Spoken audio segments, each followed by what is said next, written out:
Hey ladies, and thanks so much for joining me for another video.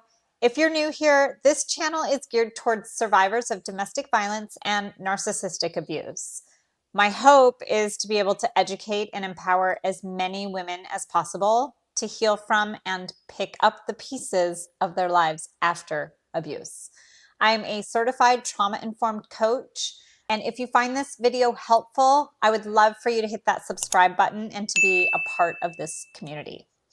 Okay, today I want to talk about gaslighting, what it means, why people do it, and how we can identify it if it's happening to you. And then I want to give you a couple of suggestions about what you can do for yourself once you recognize that you are being gaslit. So first, let's talk about where the term came from. This kind of helped me to be able to wrap my brain around the concept of this a little bit better. The term gaslighting comes from a 1930s movie where this beautiful woman falls in love with who turns out to be not only a narcissist, but also a killer. He masterfully romances and love bombs her, and of course, in true love bombing fashion, they end up marrying within 2 weeks. They move into an old abandoned house where he begins to convince her that she's going absolutely insane to ensure that she will never find out about his past. Items in the home begin to disappear, things like jewelry and even paintings on the wall. And then he begins to make the flames in the lanterns dim and brighten. But when she questions about it, he denies that he sees anything, and then he would even question her. And over time, she began to question her own reality. Does any of this sound familiar? Well, if you have been in a relationship with a narcissist, then likely this movie will be fairly triggering for you. Clearly, this is psychological warfare and it is abuse, and it will most definitely wreak havoc on your mental stability, your stress levels, and really your overall sanity. So gaslighting is used to make you question your memories, your reality, your sanity, so that a narcissist can manipulate his surroundings to get what he needs and wants. So I'd like to tell you a quick story about the decade that I spent with a narcissist. Pretty early on into the relationship, I recognized that I was asking the question, what? A lot. Like I couldn't hear him. He was mumbling or talking low, or better yet, there were many times he would tell me, I told you that. And I would just chalk that up to me just not hearing it because I legitimately thought that my hearing was going. So towards the end of the relationship, I decided to get my hearing checked. Guess what? I have perfect hearing. My hearing is absolutely fine. I can hear my new partner just fine, and I very rarely say the word what. So this was just one of the ways that I was being gaslit and I was questioning everything.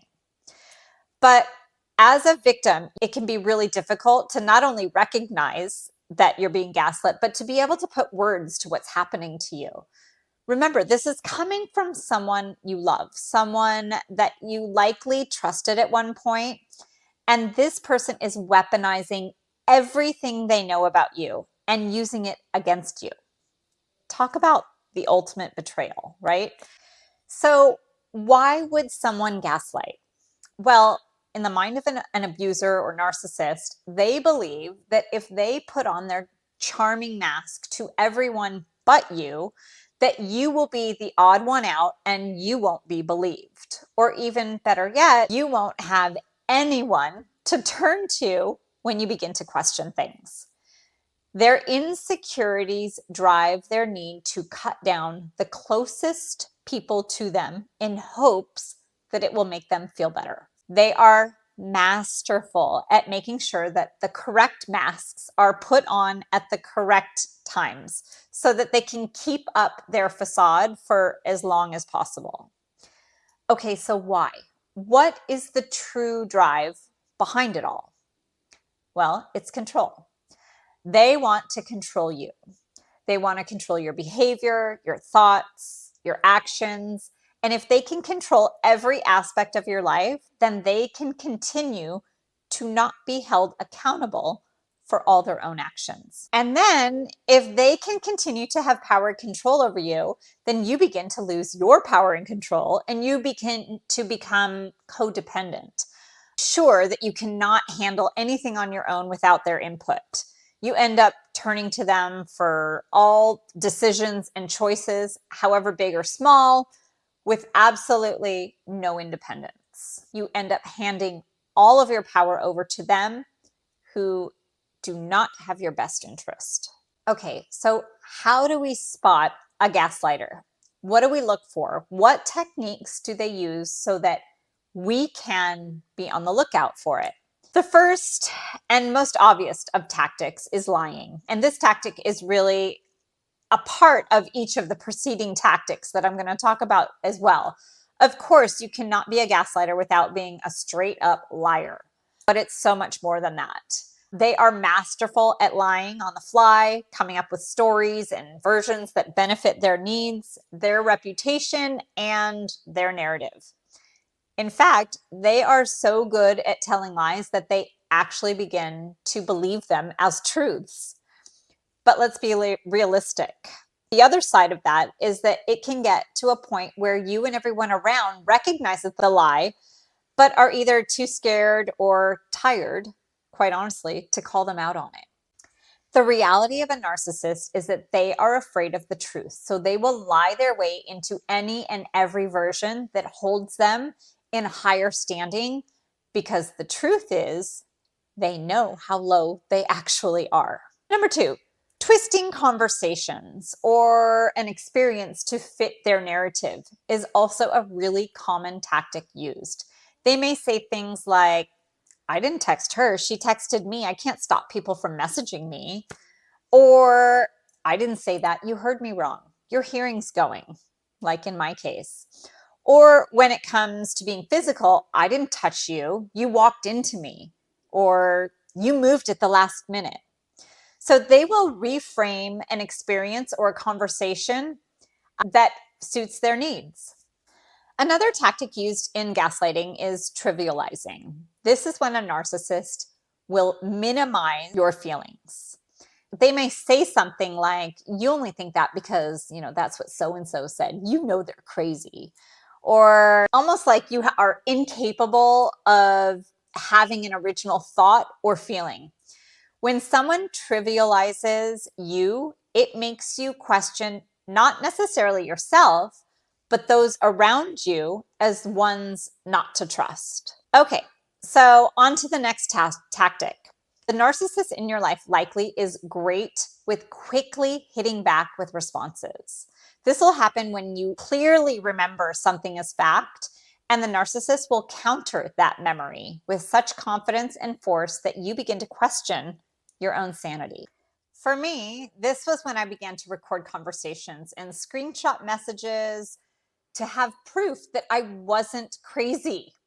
Of course, only to have him come back and then again begin twisting the conversation to fit his narrative and, tell me that my memory is going or that it's all in my head. So, of course, there's always the tactic of deny.